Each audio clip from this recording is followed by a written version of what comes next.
Okay, അപ്പോൾ നമ്മുടെ മൂന്നാമത്തെ ദിവസമാണ് നമ്മുടെ ശ്രീലങ്കയിലെ ഇപ്പോൾ ഉള്ളത്. നമ്മുടെ ഈ എന്താണ് ഡൊഡൻഡുവ എന്ന് പറയുന്ന സ്ഥലത്ത് തന്നെയാണ് ഉള്ളത്. ഇവിടുന്ന് ഇപ്പോൾ നമ്മൾ ഇന്നലെ രാത്രി ഫുഡൊക്കെ കഴിച്ച് കിടന്നുറങ്ങി. ഇന്നിപ്പോൾ രാവിലെ എണീറ്റ് റെഡി ആയിട്ട് ഇനി നമ്മുടെ എല്ലാ എന്ന് പറയുന്ന ഒരു സ്ഥലത്തേക്കാണ് പോണത്. അപ്പോൾ എല്ലയിലേക്ക് പോകണമെങ്കിൽ ഇവിടുന്ന് മാദ്ര പോകണം ഫസ്റ്റ്, പിന്നെ അവിടുത്തെ എല്ലയിലേക്ക് പോകണം. അത്യാവശ്യം ലോങ് ആയിട്ടുള്ള ഒരു ജേണിയാണ്. അപ്പോൾ അതിന് മുന്നേ നമ്മളൊരു ഹോട്ടലിൽ പോയിട്ട് ഫുഡ് അടിക്കട്ടെ, എന്നിട്ട് നമുക്ക് ഫുഡ് അടിച്ച് ബാക്കി യാത്രയുടെ വിശേഷങ്ങളൊക്കെ കാണാം.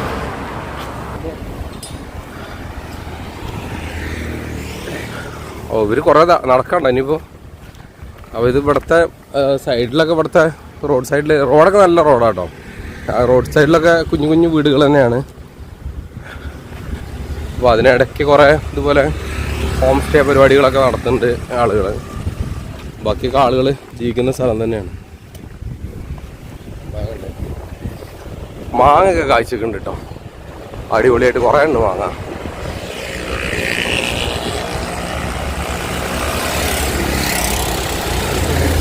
ആണ്ടോ പൂളുണ്ട്. ഇത് അവിടെ പൂളൊക്കെ ഉണ്ട് കേട്ടോ.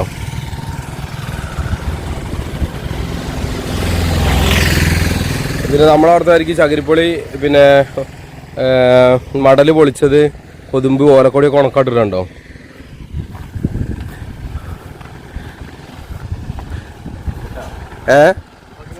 എന്ത് ഇല്ല, ഓഫാക്കില്ല.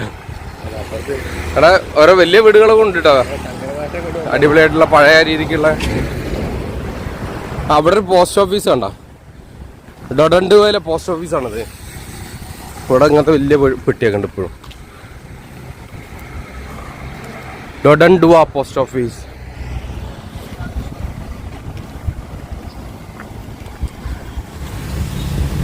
ഇതൊക്കെ ഒരു പഴയ കൺസ്ട്രക്ഷൻ ആണോ. ഇതിപ്പോൾ വീടുകളുടെ ഭാഗം തന്നെയാണ്.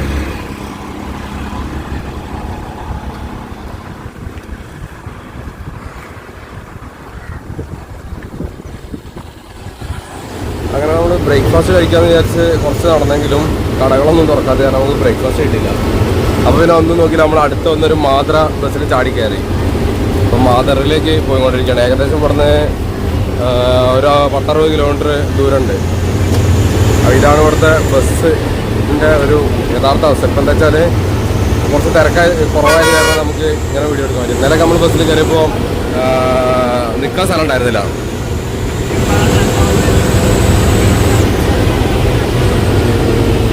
ഇപ്പോൾ സീറ്റിങ്ങിലുള്ള ആൾക്കാരേ ഉള്ളൂ ഏകദേശം, അതുകൊണ്ട് നമുക്ക് സീറ്റ് കിട്ടും. സംഭവം ബസ് വൃത്തിയൊക്കെ ഉള്ളൊരു ബസ്സാണ്. നമ്മളെ നോർത്ത് ഇന്ത്യയിൽ പോയവർക്ക് ആകെ തുപ്പി വൃത്തിയേടാക്കിയുള്ള ബസ്സൊന്നുമല്ല. ഭയങ്കരമായിട്ട് അലങ്കരിച്ച് ചിത്രമൊക്കെ വരഞ്ഞു വെച്ചിട്ടുണ്ടെന്നുള്ളൂ പുറത്തൊക്കെ. അപ്പോൾ നമ്മളങ്ങനെ ഏകദേശം ഒരു 1.5 മണിക്കൂറോളം ബസ് യാത്രയ്ക്ക് ശേഷം ഇപ്പം മാദ്ര എന്ന് പറയുന്ന സ്ഥലത്തെത്തി. ഇത് വലിയൊരു ബസ് സ്റ്റാൻഡ് കേട്ടോ. ഇതിൻ്റെ സൈഡിലൊക്കെ നമ്മൾ പോരുന്നതൊക്കെ ബീച്ചിലൂടെ തന്നെയാണ്. ഇവിടെ ഈ ഭാഗങ്ങളിലൊക്കെ മെയിനായിട്ട് ഫുള്ള് ബീച്ച് ടൂറിസം, അതായത് നല്ല രീതിക്കുള്ള ബീച്ച് ടൂറിസമാണ്. അപ്പോൾ ഇനിയിപ്പോൾ നമ്മൾ ഇവിടെ എത്തിയ സ്ഥിതിക്ക് അവിടെ ഒരു ബുദ്ധക്ഷേത്രം ഉണ്ടെന്ന് ഒരു ഫേമസ് ആയിട്ട്, അപ്പോൾ അത് നമുക്ക് കാണണം. അതിൻ്റെ മുന്നേ ഇപ്പം ഇനി ഇവിടുന്ന് ഫുഡ് കഴിക്കാൻ നോക്കാം. ഏകദേശം 10:45 ബ്രേക്ക്ഫാസ്റ്റ് എന്തെങ്കിലും കിട്ടുമെന്ന് നോക്കാം.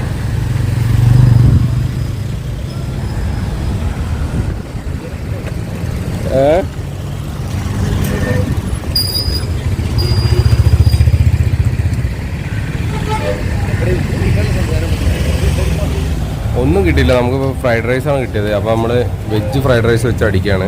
ഇവിടെ കുറേ വേറെ chicken fried rice, sea food fried rice അങ്ങനെ പരിപാടികളൊക്കെ ഉണ്ട്. അപ്പോൾ നമ്മളെന്തായാലും വെജ് ഫ്രൈഡ് റൈസ് നമ്മൾ ബ്രേക്ക്ഫാസ്റ്റിന് തുടങ്ങാം.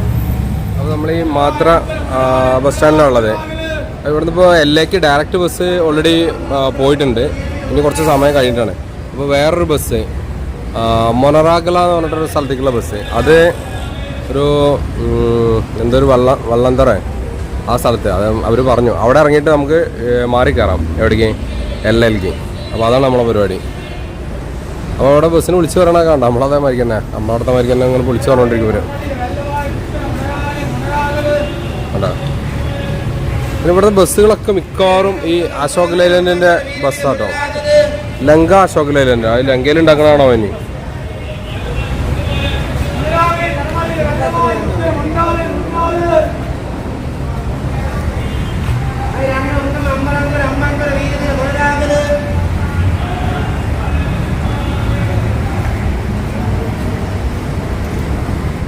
സ്റ്റാർട്ട് ചെയ്യാനായിട്ട്. അപ്പോൾ അതിലൊരു കച്ചവടക്കാരൻ വന്നിട്ടുണ്ട്. എന്തോ മസിൽ വേദനയ്ക്കുള്ള എന്തോ ഒരു സാധനം വിൽക്കണ ആളും അതിൻ്റെ കൂട്ടത്തിൽ എന്താ ലോട്ടറി ടിക്കറ്റാണോ വന്നിട്ട് ഇവിടുന്ന് എന്താ അറിയില്ല.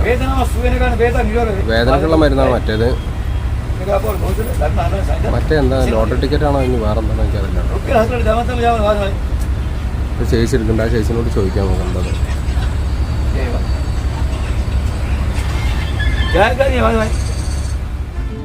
നമ്മളിപ്പോ ആ ബീച്ച് ഏരിയ എന്നൊക്കെ കഴിഞ്ഞിട്ടേ അവിടെ നിന്നൊക്കെ പോന്നിട്ട് ഇപ്പൊ വേറൊരു ഭൂപ്രകൃതിയുള്ള സ്ഥലത്തേക്ക് എത്തിയിട്ടു. അപ്പൊ നമുക്ക് ഇവിടെ കാണാം ഇഷ്ടം പോലെ ചെറിയ ചെറിയ വീടുകളാണ് റോഡ് സൈഡില്. ഇവിടെ കുറെ തെങ്ങും തോട്ടങ്ങളും പാടങ്ങളൊക്കെ ഉണ്ട് ഒരുപാട്. എനിക്ക് തോന്നുന്നത് ഇതിന്റെ അപ്പുറത്ത് പാടായിരിക്കും.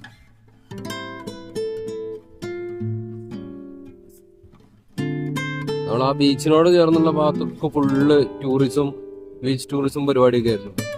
ഇവിടേക്ക് എത്തിയപ്പോ പിന്നെ ഇങ്ങനെ പാടങ്ങളും സ്ഥലങ്ങളും ഉള്ള ചെറിയ ചെറിയ കുന്നുകളൊക്കെ തുടങ്ങിയിട്ടുണ്ടാവും. അങ്ങനത്തെ ഒരു ഏരിയയാണ്.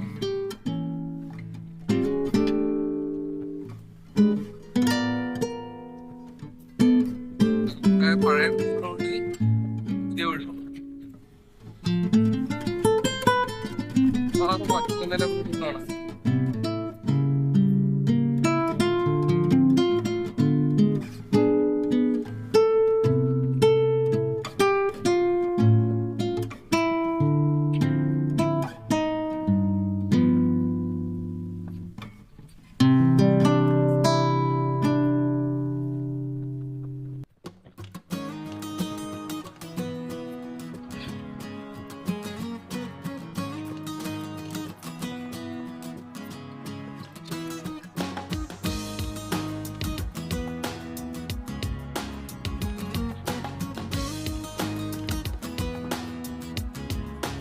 നെൽപ്പാടങ്ങളെ കേട്ടോ, നെല്ലുണ്ട്, നെൽകൃഷിയുണ്ട്, ഒരുപാട് നെൽകൃഷിയുണ്ട്, വാഴത്തോട്ടങ്ങളുണ്ട്, തെങ്ങുതോട്ടമുണ്ട്.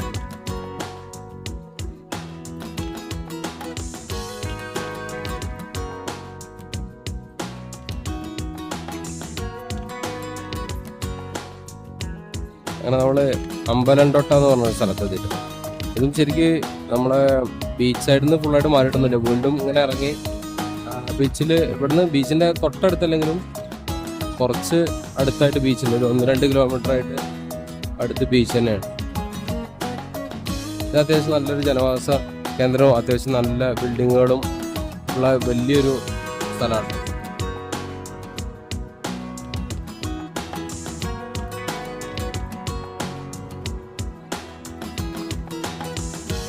ഇവിടെ ഒരുപാട് വലിയ വലിയ കടകളും കാര്യങ്ങളൊക്കെ ഉണ്ട്.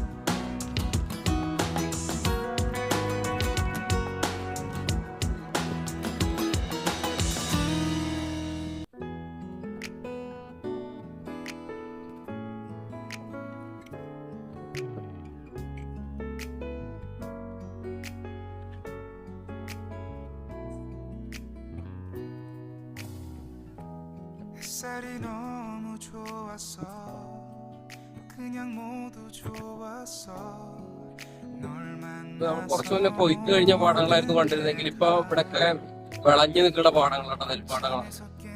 രാജേഷ് പറയുന്നത് നമ്മൾ ഒറ്റപ്പാലത്ത് കൂടി പോകണം വരിക്കുന്നത്. 휴대폰을 먼저 보게 돼 잠만이 편했다는 ഇതൊക്കെ ശ്രീലങ്കയിലാണ് കേട്ടോ. അവിടെ 세상에서 제일 행복한 순간 널 만나고 매일 겪게 돼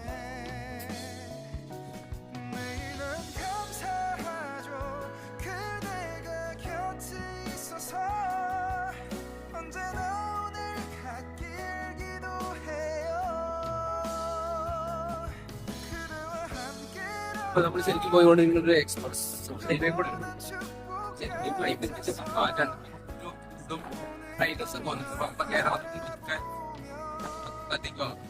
കഴിഞ്ഞുള്ള പോലത്തെ അവസ്ഥ.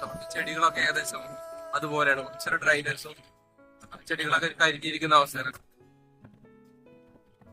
ഇവിടെ പോകുന്നത് 8 ഹൈവേയുടെ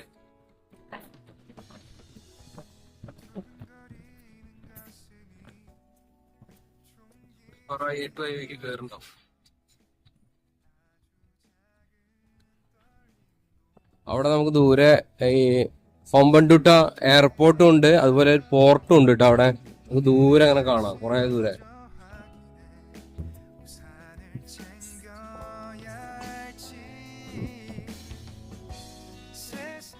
ഇതിപ്പോൾ നമ്മുടെ ഹമ്പൻതോട്ടയിലുള്ള ഉപ്പുപാടങ്ങളാട്ടോ കാണുന്നത്. ലങ്ക സാൾട്ട് ലിമിറ്റഡിൻ്റെ ഉപ്പുപാടങ്ങളാണ്. അവിടെ ഇങ്ങനെ കടൽവെള്ളം കെട്ടി നിർത്തി അത് ഡ്രൈ ചെയ്യിപ്പിക്കുകയാണ്. അവിടെ ഉപ്പിൻ്റെ കുറച്ച് കൂനകളൊക്കെ അവിടെ അപ്പുറത്തുണ്ട്. ഇത് മൊത്തം ഉപ്പുപാടങ്ങളാണ്.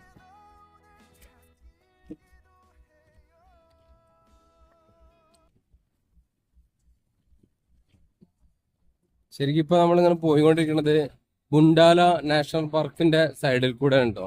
ഇതൊരു കാണുന്നത് നമ്മളൊരു ചെറിയ കുറ്റിച്ചെടികളുള്ള കാട് പോലെ കാണുന്ന അത് ഒരു നാഷണൽ പാർക്കാണ്, ബുണ്ടാല നാഷണൽ പാർക്ക്.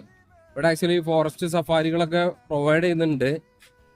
പക്ഷെ നമ്മളിപ്പോൾ അതിലൂടെ അതിൻ്റെ അടുത്തുള്ള ഹൈവേയിലൂടെ അങ്ങനെ പാസ് ചെയ്തുകൊണ്ടിരിക്കുകയാണ്. അതിൻ്റെ ബൗണ്ടറിയിലൊക്കെ ഇതുപോലെ ജനവാസ കേന്ദ്രങ്ങളാണ്, വീടുകളും ചെറിയ ചെറിയ വീടുകളും കാര്യങ്ങളൊക്കെ ഉണ്ട്. പക്ഷെ അതിങ്ങനെ ഏക്കറുകളോളം പരന്ന് കിടക്കാണ്.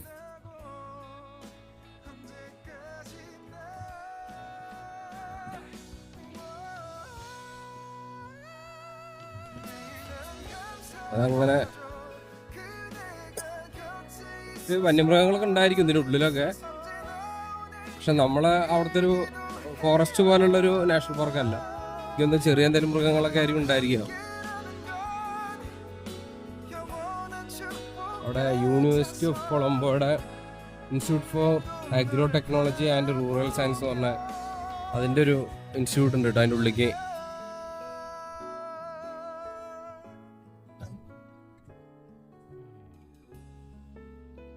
അങ്ങനെ പോയിക്കൊണ്ടിരിക്കണതാണ്. നമ്മൾ അത്യാവശ്യം ദൂരം യാത്ര ചെയ്തിട്ടുണ്ട്, ഇനിയുണ്ട് കുറേ ദൂരമുണ്ട്. ഏകദേശം ഇവിടുത്തെ ഭൂപ്രകൃതിയൊക്കെ ഞാൻ കുറച്ച് ഡ്രൈ ആയിട്ടുള്ള അവസ്ഥയിലാണ് ഇപ്പോൾ ഇവിടെ ഉള്ളത്.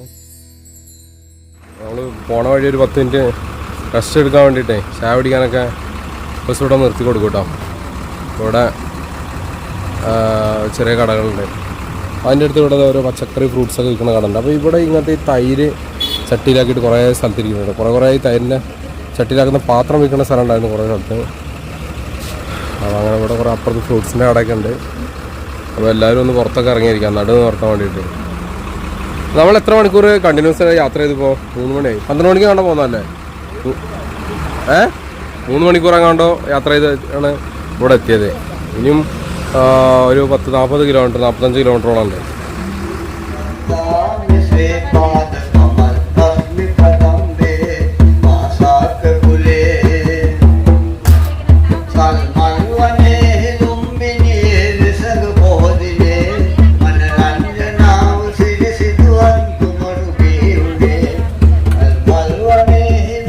റെസ്റ്റ് എടുക്കുന്ന സമയത്ത് ഒരാൾ പാട്ട് പാടാൻ വേണ്ടി തിന്നുന്നുണ്ടാണ്. എനിക്ക് തോന്നുന്നു ബുദ്ധനെ കുറിച്ചിട്ടുള്ള പാട്ടുകളൊക്കെയാണ് പാടുന്നത്. ലുംബിനിയിൽ ജനിച്ച ബുദ്ധനെ കുറിച്ചുള്ള പാട്ടാണ് തോന്നുന്നത്.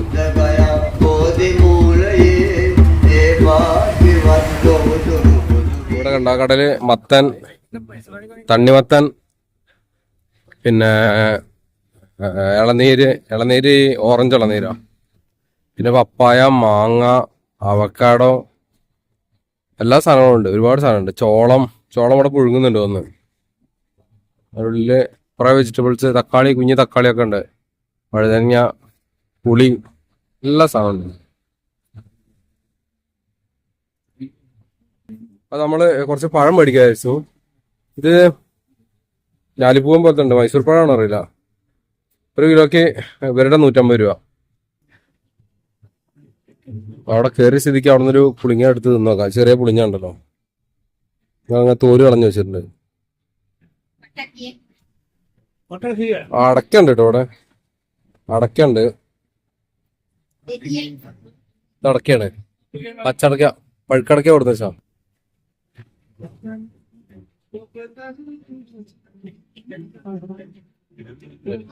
അപ്പൊ നമ്മളങ്ങനെ വെള്ളവായ എന്ന് പറയുന്ന സ്ഥലത്ത് എത്തിട്ടോ. അതും ഒരു വലിയ ബസ് സ്റ്റാൻഡാണ് അത്യാവശ്യം. അതിൻ്റെ ബാക്കിലുണ്ട് വലിയ മലനിരകളൊക്കെ. അപ്പോൾ നമ്മൾ ആ കടലിൻ്റെ തീരത്തു നിന്നൊക്കെ പോകുന്നുണ്ട്. ഇപ്പോൾ മലകളൊക്കെ ഒരു ഭാഗത്തേക്ക് എത്തിയിരിക്കുകയാണ്. അപ്പോൾ ഇവിടുന്ന് ഇനി നമുക്ക് LLക്കുള്ള ബസ് വേണം. LLക്ക് ഇനി ഇവിടുന്ന് കുറച്ച് ദൂരമുള്ളൂ തോന്നുന്നില്ലേ?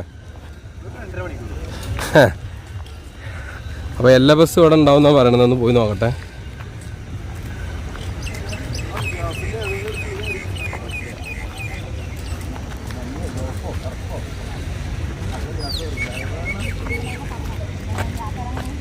അപ്പോൾ നമ്മൾ ഇവിടുന്ന് LLക്ക് ഒരു 28 കിലോമീറ്ററാണുള്ളത്.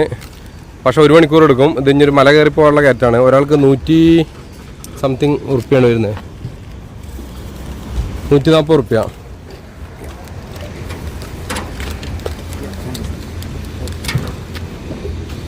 ഇതാ 720 രൂപ കൊടുത്തോളൂ. ഈ വെള്ളവായിന്ന് എല്ലയിലേക്കുള്ള റൂട്ട് കുറച്ചും കൂടെ ഡ്രൈനസ് ഒക്കെ മാറി പച്ചപ്പുള്ള ഒരു മലയോര മേഖല പോലെ കേട്ടോ. അത് ആക്ച്വലി ഇതൊരു കുന്നൊക്കെ കയറി പോകണം. അപ്പോൾ അത്യാവശ്യം നല്ല ഒരു ചെറിയ തണുപ്പൊക്കെ ഉള്ള ക്ലൈമറ്റ് തന്നെയാണ്. നമ്മൾ സത്യം പറഞ്ഞാൽ ഇതൊരു നല്ല ഹൈ റേഞ്ച് ഏരിയ തന്നെയാണ് കേട്ടോ. ഇവിടെ ഇപ്പോൾ കുറച്ച് ദിവസം മുന്നേ ഒരു 4th ഓക്കെ ഒരു ആക്സിഡൻ്റ് ഒക്കെ ഉണ്ടായിട്ടെന്ന് പറഞ്ഞു. 10-15 പേര് മരിച്ചിട്ടുള്ള ഒരു ആക്സിഡൻറ്റ്. അത് നല്ലൊരു ഹൈ റേഞ്ച് ഏരിയ. ഇപ്പോൾ ഈ സൈഡിലായത് കാരണം നമുക്ക് ആ പാറയുടെ റോഡിൻ്റെ കട്ടിങ് കാണുന്നു. അപ്പുറത്തെ സൈഡിലേക്ക് ഭയങ്കര പൊക്കയാണ്. അപ്പോൾ ഈ സൈഡിൽ എന്താ വെച്ചാൽ ഇവിടുത്തെ ആളുകളൊക്കെ നല്ല ആളുകളാണ്. അപ്പോൾ എൻ്റെ അപ്പുറം ഞാൻ മുന്നിൽ വെച്ചിരുന്നത്. അപ്പോൾ അവിടെ ഒരു ചേച്ചി ഇവിടുത്തെ കാര്യങ്ങളൊക്കെ ഞാൻ പറഞ്ഞു തന്നു. ആ ചേച്ചി അതിൻ്റെ മുകളിലാണ് അവരുടെ വീട്. അപ്പോൾ അത് കൂടാതെ ഇപ്പോൾ ബസ് കണ്ടക്ടറെ ഈ സൈഡിൽ വന്നിരിക്കും. ഇവിടെ ഡോറൊക്കെ ഓപ്പൺ ചെയ്ത് തന്നിട്ട് ഇവിടെ ഒരു വാട്ടർഫോൾ ഉണ്ട്. കുറച്ചും കൂടെ കഴിഞ്ഞ് കഴിഞ്ഞാൽ അത് കാണാൻ വേണ്ടിയിട്ട് ഇവിടെ വന്നിരിക്കുന്നത്. രാവണ വാട്ടർഫോൾ എന്ന് പറഞ്ഞ ഒരു വാട്ടർഫോൾ ഉണ്ടെന്നാണ് പറയുന്നത്.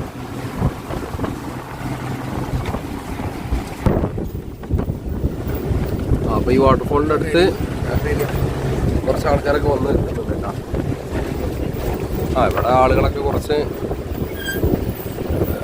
ടൂറിസം ഏരിയ ഉള്ളതാണ്. പക്ഷെ ഇപ്പോൾ എന്താ വെച്ചാൽ മഴ സീസൺ അല്ലാത്ത കാരണം വെള്ളം കുറവാണ്. പക്ഷേ മഴ സീസണിൽ അത്യാവശ്യം നല്ല വെള്ളമൊക്കെ ഉണ്ടാവും പറയണം. അപ്പോൾ ഇവിടെ ലോക്കൽ ഇതൊരു നല്ല ഇത് നല്ല ഹൈറ്റിൽ നിന്ന് വരുന്നൊരു വാട്ടർഫോൾ ആട്ടോ.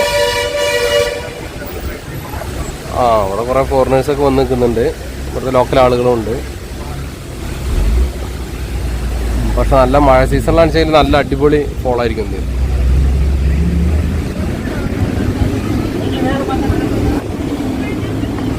ഓക്കെ, ഇതൊരു മലയോര മേഖലയാണെന്ന് പറഞ്ഞല്ലോ. അപ്പോൾ ഇവിടെയൊക്കെ കൃഷികളും ഉണ്ട്. ഇതുപോലെ തന്നെ ഇവിടുത്തെ ഹൈ റേഞ്ച് പീപ്പിൾ ജോലി ചെയ്യുന്നുണ്ട്. ഇവിടെയൊക്കെ അവിടെ കൃഷിപ്പണി എടുക്കുന്നുണ്ട് കുറേ ആൾക്കാർ. പയറോ അങ്ങനെ എന്തൊക്കെയോ ചെയ്യുന്നുണ്ട്. അപ്പോൾ ഇവിടുത്തെ ലോക്കൽ ടൂറിസ്റ്റുകളൊക്കെ വരുന്നുണ്ട്.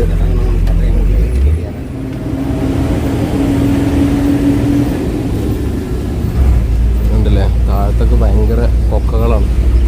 ഇവിടുത്തെ വീടുകളുടെയൊക്കെ കൺസ്ട്രക്ഷനായി ഈ മലയുടെ സൈഡിലുള്ള ഒരു രീതിക്കാട്ടോ. നമ്മുടെ സിക്കിമിലും അവിടെ ഇവിടെയൊക്കെ ഉണ്ടാവാറുണ്ട്. അതുപോലത്തെ മലമ്പ്രദേശങ്ങളിലൊക്കെ പൊതുവെ അങ്ങനെ തന്നെയാണ്. വലിയ വലിയ കുന്നുകളാണ്.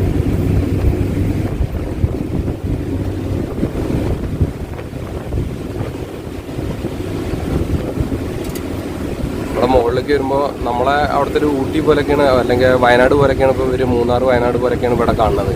കാരണം ഇവിടെ പൊതുവെ തണുപ്പുള്ള സ്ഥലമാണ് എല്ല എന്ന് പറയുന്നത്. നമ്മൾ എല്ലയിൽ എത്തിയിട്ടോ ഏകദേശം 1 കിലോമീറ്ററും കൂടെ ഉള്ളൂ.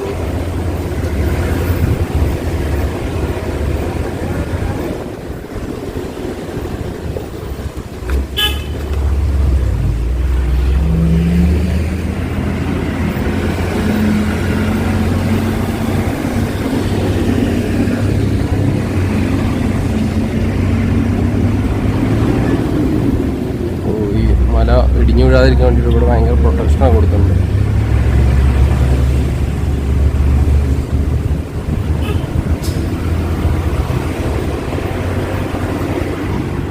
അപ്പോൾ നമ്മളിപ്പോൾ എല്ലയിലെത്തി. അപ്പോൾ ഈ എല്ല ഈ വീണ്ടും പറഞ്ഞ പോലെ ഒരു ടൂറിസം ഡെസ്റ്റിനേഷൻ കേട്ടോ ഇവിടുത്തെ. അപ്പോൾ ഇവിടെ ഫോറിനേഴ്സും ലോക്കൽ ടൂറിസ്റ്റുകളും ഒക്കെ ഉണ്ട്. അതനുസരിച്ച് ഒരുപാട് റെസ്റ്റോറൻറ്റുകളും കഫേകളും ഒരുപാട് ഷോപ്പുകളും ഒക്കെ പരിപാടികളുണ്ട്. ഇനി എല്ലയിൽ എന്താ കാണാനുള്ളത് നമുക്ക് അന്വേഷിക്കണം. മെയിൻലി ഇവിടെ എന്താ വെച്ചാൽ ഈ ക്ലൈമറ്റും കാര്യങ്ങളൊക്കെ തന്നെ. ഇവിടെ നല്ല കൂളായിട്ടുള്ളൊരു ക്ലൈമറ്റാണ്. നമ്മളൊരു ഹൈ റേഞ്ചിലൊക്കെ പോയ ഫീല്. അപ്പോൾ ഇവിടുത്തെ ശ്രീലങ്കയിലത്തെ ഒരു ഹൈ റേഞ്ചിലുള്ള ഒരു സ്ഥലമാണ് എല്ല. ഇനി നമുക്ക് ഇന്നിവിടെ എങ്ങനെ ഒരു റൂം എടുത്ത് ഇവിടെ കിടക്കാൻ നോക്കണം. എന്നിട്ട് അടുത്ത ദിവസം നമുക്ക് ഇവിടുന്ന് ക്യാൻറ്റീൻ എങ്ങനെ പോകണം. അപ്പോൾ ഇവിടുന്ന് ഇങ്ങനെ പോകുന്നതിൻ്റെ യാത്ര ചെയ്യുന്നതിൻ്റെ ഇടയിലൊക്കെ നമ്മൾ ബസ്സിലൊക്കെ കുറേ ആളുകളുടെ അടുത്തൊക്കെ അറിയാവുന്ന മുറിയൻ തമിഴിലൊക്കെ കുറേ ആളുകൾക്ക് അവർക്കും മുറിയൻ തമിഴ് അറിയാം. നമ്മളും തമിഴിലൊക്കെ അഡ്ജസ്റ്റ് ചെയ്ത് സംസാരിച്ച് പോവാം. നല്ല രസമാണ്. അപ്പോൾ ഓരോരുത്തരുടെ ജീവിതങ്ങളും അനുഭവങ്ങളും. ഈ ബസ്സിലെ കണ്ടക്ടറൊക്കെ നല്ലൊരു മനുഷ്യനായിരുന്നു കേട്ടോ. ആൾക്ക് ഇംഗ്ലീഷൊക്കെ സംസാരിക്കാൻ ഭയങ്കര താല്പര്യം. നമ്മുടെ അടുത്ത് വന്ന് സംസാരിക്കുക. അപ്പോൾ അങ്ങനെയൊക്കെ ആയിരുന്നു കഥകൾ. ഇവിടെയൊക്കെ ഉണ്ടോ, ഇവിടെയൊക്കെ ഭയങ്കര ക്ലാസ് ആയിട്ടുള്ള കഫേകളൊക്കെ ഉണ്ട് കുറേ. അതിൻ്റെ ഒരു പോഷ് ഏരിയ ആയിരിക്കും. അപ്പോൾ അതിൻ്റെ ഒരു എക്സ്പെൻസീവ് ആയിരിക്കും കുറച്ചൊക്കെ. നമുക്കെന്തായാലും ഏതായാലും ഒരു ചെറിയ റൂം സെറ്റപ്പ് നോക്കാം. അപ്പോൾ ഇതാണ് എല്ലാം. ഇതല്ല ഇതല്ല അതല്ല ഇതല്ല ഇതല്ല.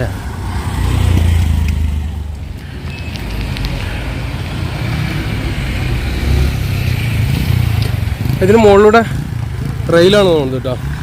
ഇവിടുന്ന് ക്യാൻറ്റീനിലേക്ക് റെയിലുണ്ട്. അപ്പോൾ ഇതാണ് നമ്മുടെ എല്ലാ റെയിൽവേ സ്റ്റേഷൻ. ഈ ഒരു കുഞ്ഞു ട്രെയിനുകളാണ്. ഇതൊരു മലയോര റെയിൽവേ ആണ് ഒന്ന്. എല്ലേന്ന് ക്യാൻറ്റീനിലേക്കുള്ള ട്രെയിനാണ്. എല്ലേന്ന് ക്യാൻറ്റീനിലേക്ക് പോവാം. പിന്നെ ക്യാൻറ്റീന്ന് മറ്റേ എവിടേക്ക് ഉണ്ടാവും, ഇടയ്ക്ക് കൊളംബോക്ക് വേണമെങ്കിൽ പോവാം. അപ്പോൾ അങ്ങനെയും വരാം കേട്ടോ. ചിലവർ ആ റൂട്ട് പ്രിഫർ ചെയ്യുന്നുണ്ട്. കൊളംബോന്ന് ക്യാൻറ്റി വന്നിട്ട് ക്യാൻറ്റി വഴി എല്ലയിൽ വരുന്നവരുണ്ട്. നമ്മൾ ശ്രീലങ്കയുടെ അടിവശത്തു കൂടെയാണ് കറങ്ങി വന്നത്. തീരദേശത്തു കൂടെ ഇങ്ങനെ കറങ്ങി ഫുള്ള് വരിക ചെയ്തത്. ഇവിടെയാണ് മെയിനായിട്ട് ഈ തേയിലത്തോട്ടങ്ങളൊക്കെ ഉള്ളത്. ഈ ശ്രീലങ്ക ഫേമസ് ആയിട്ടുള്ള പൊതുവെ തേയിലയ്ക്ക്, റബ്ബറിന്, പിന്നെ എന്തിനായിരുന്നു ടൂറിസ്റ്റ് അല്ലേ. അപ്പോൾ തേയില ശ്രീലങ്കയിൽ വരുന്ന മെയിൻ ഭാഗങ്ങളിലൊന്നാണ് നമ്മുടെ ഈ എല്ല എന്ന് പറയുന്ന സാധനം. പിന്നെ വേറെ ഏതൊരു സ്ഥലത്തുണ്ടെന്ന് പറഞ്ഞു. അപ്പോൾ ഇവിടെ നിന്നൊക്കെ പുറത്തേക്ക് കുറേ തേയില എക്സ്പോർട്ട് ചെയ്ത് പോകുന്നുണ്ട്. നമ്മൾ ഈ തേയിലത്തോട്ടത്തിൻ്റെ സൈഡിൽ കൂടെയാണ് നമ്മളെ റൂമിലേക്കുള്ള വഴി. കാറ്റാതെ കാരണം കറക്കാൻ തുടങ്ങി നടന്നത്.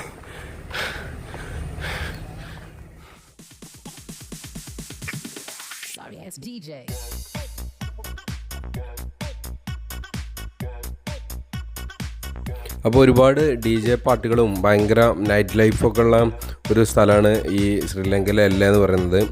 ഞാൻ ജസ്റ്റ് അതിൻ്റെ കുറച്ച് ക്ലിപ്സ് ഞാൻ എടുത്ത് ഇവിടെ ആഡ് ചെയ്യുന്നതേ ഉള്ളൂ. പിന്നെ ഞാൻ ആ സമയത്ത് ശരിക്കും ഒരു ലൈവ് ചെയ്തിട്ടുണ്ടായിരുന്നു. അപ്പോൾ ആ ലൈവിൻ്റെ ലിങ്ക് വേണമെങ്കിൽ ഞാൻ ഇതിൻ്റെ ഡിസ്ക്രിപ്ഷനിൽ എവിടെയെങ്കിലും ഇടാം. അപ്പോൾ അത് കാരണം ഞാൻ വീഡിയോ എടുക്കാൻ സത്യം പറഞ്ഞാൽ വിട്ടുപോയി. പിന്നീട് നമ്മളെ കൂടെ ഉണ്ടായിരുന്നവരെടുത്ത കുറച്ച് ക്ലിപ്പുകൾ ഞാൻ അതിൽ കൂടെ ആഡ് ചെയ്യുന്നുണ്ടായിരുന്നു. അപ്പോൾ ഭയങ്കര ലേറ്റ് നൈറ്റ് പാർട്ടികളും ഒക്കെ നടക്കുന്ന, ഒരുപാട് ഫോറിനേഴ്സൊക്കെ വന്ന് നടക്കുന്ന നല്ലൊരു വൈബുള്ള ഏരിയയാണ് ഈ എല്ല എന്ന് പറയുന്നത്. അപ്പോൾ നമ്മളിവിടെ ആ റൂം എടുത്ത് അവിടെ പോയി നമ്മളിവിടെ വന്ന് ഫുഡൊക്കെ കഴിച്ച് പിന്നെ രാത്രി അവിടെ പോയി കിടന്നുറങ്ങി. നമുക്ക് അടുത്ത ദിവസം ഇവിടുന്ന് വീണ്ടും യാത്ര തുടരാനുള്ളതായിരുന്നു. അപ്പോൾ അത് കാരണം നമ്മൾ റൂമിലൊക്കെ പോയി കിടന്നുറങ്ങി സെറ്റായി. അപ്പോൾ ഈ വീഡിയോ ഇവിടെ വൈൻഡപ്പ് ചെയ്യാണ്. അടുത്ത കുറച്ച് വിശേഷങ്ങളായിട്ട് നമുക്ക് വീണ്ടും കാണാം. അതുവരേക്കും എല്ലാവർക്കും ടാറ്റാ, ബൈ ബൈ.